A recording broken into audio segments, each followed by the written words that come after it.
Ozone. Ozone is an essential constituent of the Earth's atmosphere because of the role that it plays in absorbing high-energy ultraviolet radiation, which is harmful to biological activity. It causes skin cancer and can damage DNA, amongst other things. Ozone forms high up in the atmosphere, where oxygen reacts with an ultraviolet photon to produce two oxygen radicals, one of which in turn reacts with diatomic oxygen via some kind of catalyst and produces ozone. That ozone forms high up and then sinks to a region between about 15 and 20 kilometers above the surface of the Earth, which is known as the ozonosphere.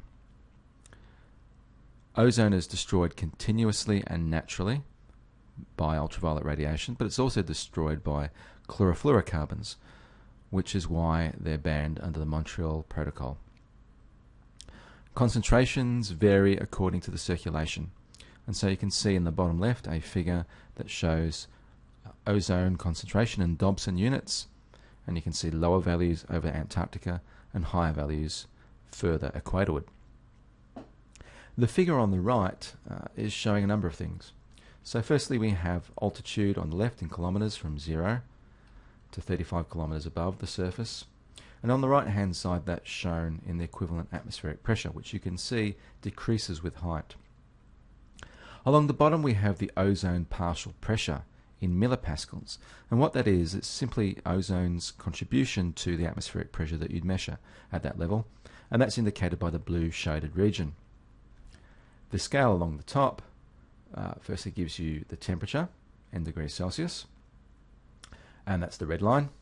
And then finally we have the ozone mixing ratio in parts per million. So what percentage of the atmosphere is made up by ozone? You can see from the temperature profile that initially temperature increases with height and then is roughly constant and decreases up to about 9 kilometers in this figure. And then temperature is roughly constant up to about 22 kilometers. The decrease in temperature is a result of the fact that the atmosphere absorbs energy very weakly, whereas the surface of the Earth absorbs radiation more strongly. And so the heating through the atmosphere is the result of turbulent motions driven by that surface level heating. But the constant temperature that's observed is a function of ozone heating. That is the energy that's released when ozone is formed and destroyed.